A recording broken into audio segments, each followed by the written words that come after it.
Anda masih bersama kami dalam program Smart Happiness, Anger Management, Why is it important? Masih menjadi topik kami di kebersamaan pagi hari ini. Smart Listeners, saya Tasya Rustama masih menemani Anda dan saya ingin menyapa Anda di jaringan 8 kota Smart FM Network Anda yang ada di Jabodetabek. Selamat pagi, selamat hari Jumat Smart Listeners. Dan saya ucapkan juga untuk Anda yang ada di Surabaya, Palembang, Pekanbaru, Anda yang ada di Makassar, Manado, Balikpapan, dan juga Banjarmasin. Kami masih menunggu atensi Anda di 0812 11 12 959 dan juga YouTube channel Radio Smart FM. Kenapa ya marah ini menjadi sebuah hal yang harus kita manage dan menjadi sebuah hal yang penting untuk kita ketahui bagaimana cara memanagenya? Ini masih akan kita bahas bersama dengan motivator nasional Leadership and Happiness Pak Arfan Pradiansyah. Oke, Pak Arfan, kita sering ya ngelihat banyak banget di era sekarang ketika, sudah dunia kalau kata orang sih, dunia sudah gila, Pak Arfan. Di gilanya dunia ini, banyak hal yang ajaib, quote and quote, itu membuat manusia tuh rasanya emosinya lebih diuji begitu kan. Nah, Mhm. banyak sekali juga kita lihat orang tuh gampang banget ke-trigger marahnya. Sebenarnya apa sih begitu Pak Arfan yang membedakan hal ini, orang yang mampu mudah ke-trigger dengan orang yang kayaknya santai aja, slow aja hidupnya, nggak kelihatan marah gitu. Sebenarnya apa sih yang membedakan? Ya, sebetulnya adalah bagaimana cara pandang dia terhadap kehidupan dan cara pandang terhadap dirinya gitu. Hmm, Ya, ada orang yang hanya hal-hal kecil aja kok langsung gampang tersulut ya gitu ya. ya. Ya, misalnya begini ya, teman saya pernah cerita gitu ya. Jadi dia buat sebuah acara gitu, acara pelatihan gitu. Mhm, Ketika makan siang itu orang kan dibagiin kupon gitu ya untuk makan di restoran gitu ya, mhm, dikasih kupon gitu. Kemudian mereka masuk ke restoran dan menunjukkan kupon itu kepada pengelola restoran gitu ya. Bahwa, oh ya saya peserta pelatihan itu gitu. Nah, ternyata ada seorang yang tidak bawa kupon. Jadi tadi waktu dibagiin kupon itu dia nggak ngambil gitu ya. Karena dia pikir semua orang pasti akan tahu saya dong gitu. mhm. Ya, kemudian dia masuk ke restoran kan ditanya sama sama pelayan restoran kan, Pak, Bapak dari perusahaan apa? Oh, dari sini. Oke. Mana kuponnya, Pak gitu. Dan dia begitu marah gitu. Dia begitu naik darah, begitu naik pitam gitu ya. Dia marah sekali dan dia memaki memaki orang ini. Kamu nggak tahu siapa saya, kata gitu. Mhm. Saya ini orang penting gitu. Saya ini direktur di perusahaan. Kenapa kamu minta-minta nggak percaya sama saya minta-minta kupon kayak begini gitu? Kan kamu harusnya tahu dong, nggak boleh kayak gini. Kemarahan yang tidak proporsional gitu. Kenapa? Loh, semua orang bingung loh. Kenapa kok marah seperti ini? Semua orang yang hadir di pelatihan itu semuanya dapat kupon. Dan ketika mereka sampai di restoran kan mereka memberikan kupon itu kan selesai urusan gitu. Kenapa orang ini tidak tidak mempunyai kupon dan tidak menjawab dengan baik ketika ditanya kan? Kan tidak semua direktur itu dikenal oleh orang kan gitu. Benar. Mungkin Anda mungkin bukan public figure misalnya begitu kan. Bagaimana pelayan restoran itu tahu siapa Anda walaupun Anda di perusahaan dikenal sebagai orang penting. Jadi kalau begitu kenapa kita marah? Nah, itu kan berarti kan akar dari kemarahan itu sebetulnya adalah cara pandang yang salah mengenai diri sendiri. Orang ini menganggap dirinya begitu penting dan terkenal. Sehingga ketika ditanya kemudian dia marah karena mestinya kamu sudah tahu siapa saya kan begitu. Itu. Dan bahkan sebetulnya ya walaupun dia sudah orang sudah terkenal sekalipun gitu. Kemudian ditanya seperti itu kan mestinya dia nggak marah dong. Oh ya Ya. saya ini gitu. Dia sebutkan aja namanya gitu siapa. Gitu. Ya kan sebenarnya kan kenapa harus marah sih kan mungkin saja orang itu walaupun walaupun dia sudah sangat terkenal tapi dia mungkin si pelayan restoran itu nggak pernah nonton TV atau nggak pernah nonton YouTube gitu kan nggak tahu ini siapa kan ya sebutkan saja oh saya ini gitu ya udah nggak apa-apa kan dan justru bukankah orang lebih menghargai kalau Anda menjadi orang yang rendah hati kan Ya. udah sangat dikenal gitu misalnya siapa misalnya lah kita sebutlah siapa gitu ya Mhm. oh ya saya ini gitu nama saya ini gitu kan selesai gitu tapi kok dia sampai sebegitunya berarti kan sebetulnya ada cara pandang yang salah mengenai diri sendiri Mmm, gitu jadi berarti marah itu akan mengungkapkan siapa kita kok Tasya. I see. Oke. Berarti akan mengungkapkan siapa kita, apa yang kita pikirkan, begitu kan, apa yang kita alami. Ada hubungannya nggak Pak Arfan dengan tingkat intelijensi seseorang? Ketika dia mungkin lebih pintar, ya dia mungkin akan lebih me-manage marahnya dia, atau sebaliknya? tingkat intelijensi itu bukan IQ ya, tapi EQ, Hmm. kecerdasan emosi gitu ya.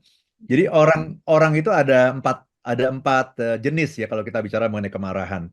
Yang pertama adalah orang yang cepat marah Hmm. dan cepat marah dan lambat sadar. Nah, ya, Oke. ini yang paling jelek nih. Ya, cepat marah, gampang sekali marah dan sadarnya lambat gitu. Ya, ada juga orang yang cepat marah tapi cepat sadar. Mhm. Ini adalah orang yang tipe cepat lah ya, orang-orang yang mungkin sangat koleris gitu ya, yang sangat selalu ingin di posisi pemimpin gitu, selalu ingin di istilahnya di driver seat gitu, selalu ingin duduk di kursi kemudi gitu ya. Hmm. Cepat sekali marah gitu ketika ada hal-hal yang tidak sesuai dengan keinginan dia, tapi nalurinya masih berfungsi gitu, sehingga dia juga cepat sadar gitu. Cepat marah tapi juga cepat sadar. Nah, ada orang yang lambat marah dan juga lambat sadar Hmm. gitu ya. Nah, ini mungkin orang yang kecerdasannya memang kurang kali gitu ya, sehingga dia nggak nangkep gitu. Ini sebenarnya situasi ini mestinya udah membuat dia marah gitu ya. Lambat, marahnya juga lambat. Tapi sadarnya juga lambat gitu ya. Kurang refleksi juga, kurang banyak perenungan juga gitu. Hmm. Nah, orang yang paling bagus di dunia ini adalah orang yang lambat marah dan cepat sadar. Hmm. Jadi seorang yang keempat. Ya, lambat lambat marah. Jadi dia tidak gampang terprovokasi oleh hal-hal yang ada di sekitarnya karena dia juga memandang dirinya juga sebagai orang biasa saja. Saya ini adalah orang biasa-biasa aja, Mhm. bukan orang yang gila hormat, bukan orang yang terlalu banyak minta diperhatikan orang gitu-gitu ya. Saya orang biasa aja kok gitu. Jadi hal-hal dan gampang memaafkan orang lain gitu. Jadi hal-hal kecil ya udahlah nggak apa-apa. Oh ya mungkin dia lupa. Oh ya mungkin dia sedang ada halangan di jalan sehingga dia terlambat. Mudah memaklumi orang gitu. Hmm. Sehingga marahnya lambat. Lambat marah, tapi cepat sadar gitu. Kenapa? Hmm. Karena dia sudah melatih. Orang yang cepat sadar itu adalah karena dia sudah melatih otot-otot refleksinya gitu. Sehingga dia lebih lebih cepat gitu. Karena kalau dia marah berkepanjangan, dia akan merasa tidak nyaman dengan dirinya gitu. Dia akan merasa bersalah mungkin dengan orang yang menjadi sasaran kemarahannya gitu. Jadi itu. Nah, kita harus lihat kita termasuk yang mana nih? Ya, yang pertama tadi apa? Cepat marah, Lambat sadar. lambat sadar. Ini yang paling jelek. Ini paling jelek nih. Kemudian ada cepat marah, cepat sadar. Sudah mulai ada refleksi. Atau lambat marah, lambat sadar. Hmm. Nah, kita pinginnya ini dengan mengikuti nanti anger management ini, kita jadi orang yang lambat marah dan cepat sadar. Oke, Itu Tasya. baik. Tadi Pak Arfan sempat, mengemukakan ya beberapa tipe dari cara marah. Mungkin boleh Pak Arfan dijelaskan lagi kepada kami, kalau misalnya kami melihat orang marah begitu sebenarnya gimana sih cara mengekspresikannya begitu kan? Karena kan namanya marah kan feeling begitu. Mau diekspresikannya seperti apa? Apakah harus dipendam gitu Pak Arfan? Iya, yang namanya feeling itu harus disalurkan gitu. Mmm. Harus disalurkan karena kalau kita pendam itu akan merusak ke dalam diri. Oh. Itu nanti akan menimbulkan banyak penyakit tuh ya kalau kita pendam tuh. Ada Mhm. tekanan darah tinggi nanti ya, ada penyakit jantung, ya ada pencernaan juga nanti ya mengalami masalah, gangguan tidur gitu. Jadi kemarahan itu ya harus dikelola makanya gitu. Kalau dipendam itu dia kan kayak api gitu. Jadi dia akan membakar gitu, membakar hal-hal yang nggak perlu dibakar istilahnya gitu. Mmm. Jadi kita angus nantinya gitu. Analoginya begitu. Nah, tapi ada juga orang yang melampiaskan kemarahan. Nah, melampiaskan kemarahan itu akan membuat orang lain sakit. Nah, akhirnya apa? Akan merusak hubungan nanti. Merusak hubungan, ya menciptakan konflik yang sebetulnya tidak perlu. Mhm. Kemudian membuat orang kehilangan kepercayaan sama kita gitu. Kalau kita suka mengekspresikan marah gitu. Baik. Jadi kita harus cari ini. Tapi terus gimana dong? Apakah marah ini harus dipadamkan? Dipadamkan juga salah. Nggak bisa dipadamkan gitu. Kan dia kan adalah rahmat dari Tuhan, mengandung sebuah informasi yang sangat berharga dan sangat penting bagi hidup kita. Nah, karena itu, apa yang dilakukan dalam anger management? Anger management adalah sebuah cara untuk menyalurkan marah menjadi hal-hal yang produktif Mhm. gitu. Karena marah itu sesungguhnya sangat penting gitu. Jadi orang itu sering salah paham ya mengenai yang namanya marah, mengatakan bahwa marah itu buruk, marah itu jahat gitu. Mhm. Dan sebagai leader kita tidak boleh marah. Ya. Padahal sebetulnya saya ingin mengatakan bahwa marah itu bagus. Marah itu bagus. Dan sebagai seorang leader, Anda harus belajar marah. Karena kalau Anda tidak bisa marah, Anda tidak akan bisa mendidik anak buah Anda. Sama halnya dengan kalau kita punya anak kan di rumah ya. Ya. Bayangkan seorang ibu gitu seperti Tasya, apapun yang diminta oleh anak dikasih. Anak melakukan apapun nggak pernah dimarahin. Kenapa? Karena marah itu jelek, marah itu jahat. Pertanyaannya akan jadi apa itu anak nanti dalam 5-10 tahun ke depan kan begitu. Jadi marah itu adalah perlu untuk apa? Untuk mendisiplinkan anak, mendidik anak, membuat anak itu berkomitmen, memenuhi janjinya, berbuat baik, berperilaku baik, itu yang diinginkan. Gitu. Nah, sama, kita tidak akan bisa menjadi orang tua yang baik kalau kita tidak bisa marah. Kita juga tidak akan pernah bisa menjadi leader yang baik kalau kita tidak bisa marah. Maka Hmm. seorang leader itu bukan hanya boleh marah, leader itu harus marah. Bahkan marah itu, Tasya, adalah salah satu bentuk manajemen tools. Hmm. Alat manajemen itu adalah marah itu. Nah ini kalau saya ngomong gini, ini pasti para pendengar kita yang posisinya tinggi-tinggi ya, manajer ke atas itu pasti happy gitu. Ya kan biasanya kan orang bilang leader nggak boleh marah. Saya akan bilang leader itu boleh marah, bahkan leader itu harus marah. Kalau Anda tidak bisa marah, Anda tidak akan pernah bisa menjadi leader yang baik. Nah pertanyaannya tapi marah yang seperti apa? Nah itu dia. Itulah Hmm. yang kita pelajari dalam anger management ini. Marah yang seperti apa? Marah yang menyalurkan emosi itu pada tempatnya, pada salurannya yang tepat gitu. Karena kalau kita salah, kita pendam, kita akan rusak kesehatan kita. Baik kesehatan fisik, jangan salah juga ya, kesehatan mental loh. Kesehatan mental kita kalau kita menyimpan kemarahan itu akan menghasilkan stres, Ya. menghasilkan depresi kalau kita salah-salah, kalau kita terlalu lama menyimpan kemarahan. Hmm. Tapi kalau kita salurkan ke orang lain itu akan merusak hubungan, Ya.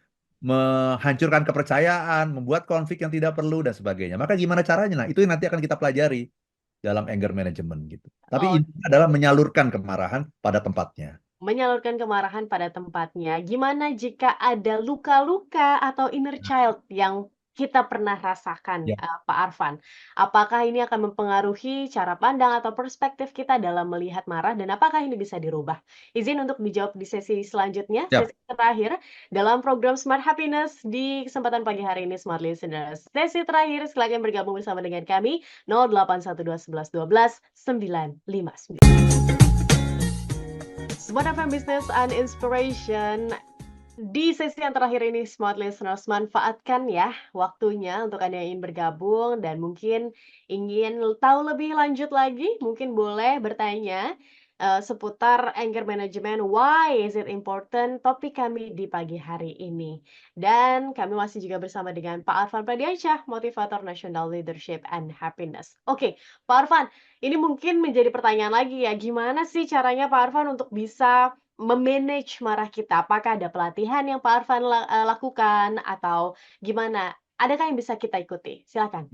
Terima kasih banyak Tasya ya. Jadi kenapa pagi ini kita mengangkat topik ini, anger management ini?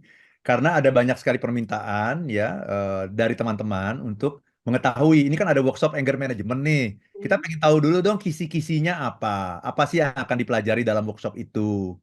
Ya karena banyak orang yang menganggap anger management itu nggak penting gitu. Ya karena eh, yang namanya marah kan biasa ya kita juga biasa-biasa aja kok nggak pernah terjadi apapun. Nah, karena belum pernah terjadi apapun maka dianggap tidak penting gitu Hmm. ya. Jadi talk show ini tentunya kita tidak mungkin menjawab dalam hanya 1 jam ya. Ya. Jadi talk show ini hanya memberikan kepada teman-teman mindsetnya dulu nih, mindsetnya dulu, pemikirannya dulu kenapa marah itu penting untuk dikelola. Nah, kalau teman-teman ingin belajar teknik-tekniknya dan ada banyak sekali nanti pembelajaran yang luar biasa yang kita dapatkan dari workshop ini, silakan teman-teman bergabung dengan saya untuk mengikuti workshop anger management di minggu depan ya, hari Jumat dan Sabtu. Wow. Mhm. Jadi 2 hari nih, secara online kita akan belajar secara online. Hari Jumat 3 jam, hari Sabtu juga 3 jam nanti ya. Dari jam setengah 9 sampai jangan jam setengah 12 di hari Jumat dan Sabtu, tanggal 30 dan 31 Agustus 2024. Mhm. Selama 6 jam tadi kita akan kupas tuntas mengenai kemarahan, akarnya sebetulnya apa gitu ya. Anatomi kemarahan itu seperti apa, tekniknya seperti apa untuk menyalurkan kemarahan gitu. Jadi ini akan sangat bermanfaat bagi kita semua ya. Silakan teman-teman yang ingin mengikuti investasinya 790.000 masih ada tempat ini. Silakan teman-teman daftarkan diri Anda dan ajak teman-teman para leader di organisasi, ya diajak supaya kita semua bisa jadi leader yang baik. Apa itu leader yang baik? Leader yang memanfaatkan kemarahan sebagai alat untuk meningkatkan kinerja. Jadi Hmm. bukan leader nggak boleh marah. Nggak, saya akan bilang leader boleh marah. Leader harus marah. Ya, Wah. gitu ya. Nah, silakan ke 0812 Mm-mm. 12345 949. 0812 12345 949. Itu Oke, Tasya. baik. Ini juga karena sudah beberapa smart listeners yang menanyakan nih Pak Arfan, bagaimana Ya, caranya untuk ngikutin workshop ini? Dan mungkin dari smart listeners yang sudah bertanya dari kemarin-kemarin begitu ya, ini sudah ya, terjawab oleh Pak Arfan. Silakan hubungi ke ILM tadi 0812 12345 949. ya, betul sekali. Dan online hari Jumat dan Sabtu tanggal 30 dan 31 Agustus 2024. Oke, Pak Arfan, izin mungkin pertanyaan saya di sesi sebelumnya, apakah akan berhubungan dengan inner child dan bagaimana seorang yang mungkin punya luka inner child gitu, ini menghadapinya gimana Pak Arfan? Ya, terima kasih banyak Tasya. Ya, jadi luka-luka batin yang kita alami di masa lalu itu seringkali menjadi penyebab misalnya kenapa kita sensitif pada isu-isu tertentu, Mhm, gampang marah, gampang meledak, itu pasti ada kaitannya nanti dengan pengalaman kita di masa lalu gitu. mhm, Ya, jadi marah itu sebetulnya kan seperti yang saya sampaikan tadi ya, marah itu akan mencerminkan siapa kita, pengalaman hidup kita, itu nanti akan tercermin. Kenapa kok ada orang yang untuk isu-isu tertentu itu gampang marah, ada yang biasa-biasa aja gitu. Yang namanya orang bercanda kan kadang-kadang ya kita kayak saya dulu pernah gitu ya bercanda sama sama temen gitu ya. Saya bilang gini, em, itu yang namanya wakil rakyat itu saya bilang gitu ya. Itu kan ya cuman istilahnya itu zaman dulu tuh berapa tuh? 4D gitu. Datang, duduk, dengar, duit, saya bilang gitu kan. mhm. Semua orang ketawa. Oke. Tapi ada seorang teman saya yang marah luar luar biasa gitu. Kamu nggak boleh ngomong gitu, Van. Kamu sudah memfitnah orang gitu-gitu. Mhm. Dan saya kan kaget gitu, kenapa ya gitu ya. Ternyata saya baru tahu di kemudian hari kenapa dia semarah itu, karena bapaknya anggota DPRD gitu. Mmm. Ya kan maksudnya, nah, ya tapi kan saya nggak ngomong bapaknya kayak gitu kan gitu ya. Tapi kenapa dia marah? Ya saya nggak tahu. Pasti ada sebuah pengalaman gitu, sebuah pengalaman masa lalu yang mungkin orang lain tidak tahu, tidak paham, tapi dia merupakan sebuah trauma bagi dia mungkin gitu. Mhm, mhm, mhm. Jadi orang itu sangat spesifik ya, setiap orang itu sangat unik gitu. Bagi orang lain itu biasa, bagi orang-orang tertentu yang membuat orang lain ketawa itu justru membuat dia marah luar biasa gitu.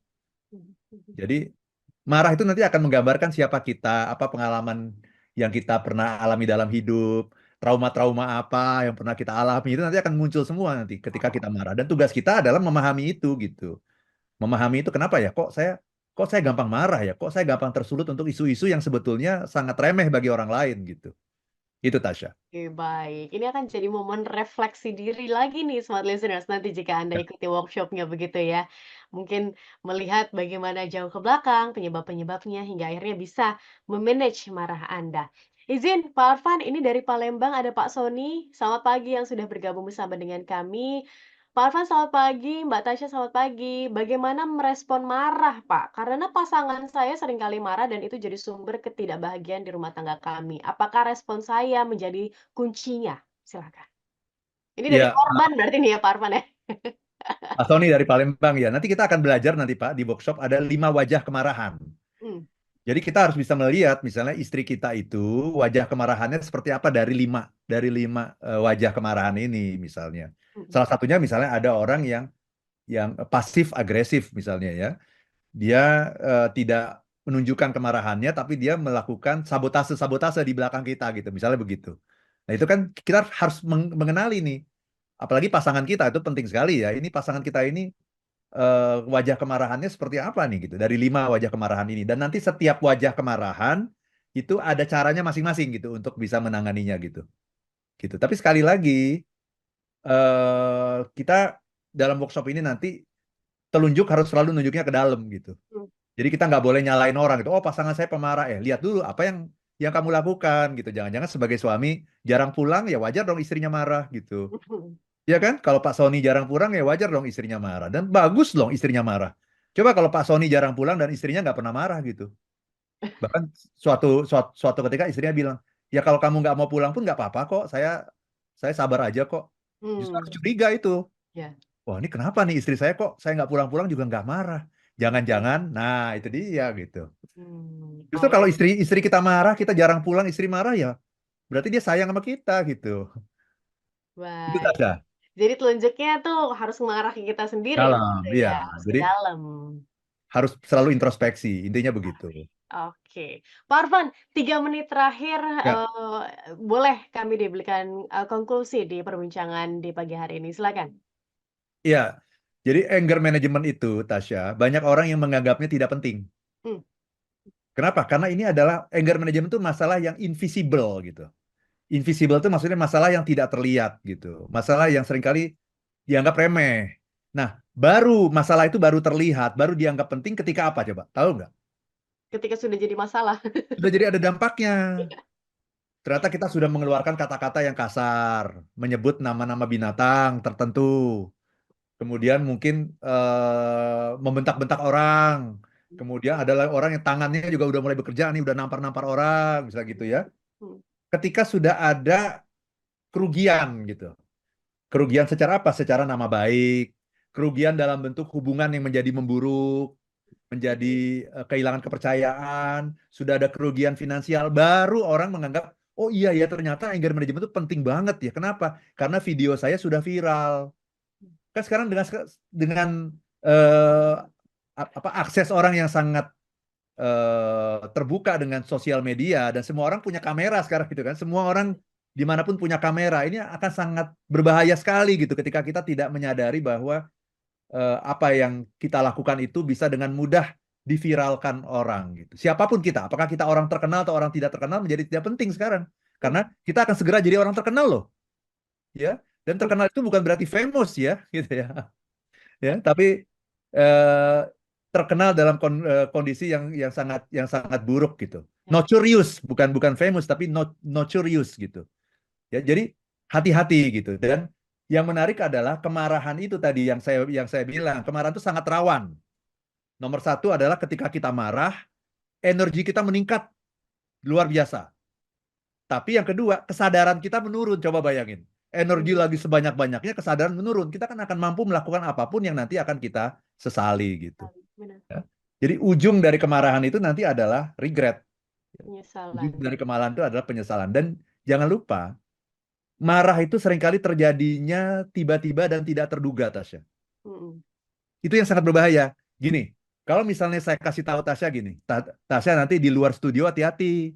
Kalau Tasya keluar studio itu nanti ada orang yang akan marah-marah sama Tasya, itu orang gila. mmm, Kira-kira Tasya jadi waspada nggak? iya, waspada, jadi aware. Itu dia ngatain apapun Tasya marah nggak? Enggak. Nah, itu kalau itu kan sebetulnya itu nggak pernah terjadi begitu kan. Kalau Ya, terjadi kita akan waspada. Tetapi yang namanya kemarahan itu seringkali tidak seperti itu. mhm, Kemarahan itu terjadi tanpa diduga-duga, terjadi secara tiba-tiba, nggak pernah kita bayangkan sebelumnya, tahu-tahu kita jadi marah karena kita nggak menyadari itu, nggak waspada, dan marah kita kemudian tidak pada tempatnya dan menjadi viral. Nah itu. Ya, maka saya ingin mengajak teman-teman semua, mari kita belajar yang namanya anger management ini. Salah satunya adalah workshop yang saya selenggarakan minggu depan, yaitu mengenai anger management. Jadi mudah-mudahan talkshow ini paling tidak bisa membuka diri, membuka kesadaran kita, menjadi eye opener bahwa hati-hati loh dengan yang namanya marah. Karena anger, kalau lihat tulisannya ya, anger itu sedikit lagi menjadi apa? regret, Bukan. Lihat tulisannya, anger. Sedikit anger, lagi menjadi tambahin D. danger. D. Hati itu. Jadi bahaya. Bahaya sekali ya. Itu Oke. Tasya, mudah-mudahan bermanfaat bagi teman-teman semua. Baik, terima kasih Pak Arfan dan juga terima kasih smart listeners yang sudah bergabung di pagi hari ini. Mohon maaf untuk Anda yang mungkin tidak saya bacakan pesannya satu persatu karena keterbatasan waktu. Namun jika Anda masih penasaran gimana caranya untuk memanage-nya, kemudian apa sih hal yang bisa dilakukan begitu untuk memanage marah Anda, langsung ikuti workshopnya karena di hari ini Anda berkesempatan untuk mendapatkan diskon. Ya. Langsung dihubungi ke ILM yang tadi sudah disebutkan. Oke, dan akhir kata kami harus pamit undur diri. Saya Tasya Rustama. Dan saya Arfan Pradiansyah. If you wanna Keep be to be happy, happy. Be happy Happy now. now.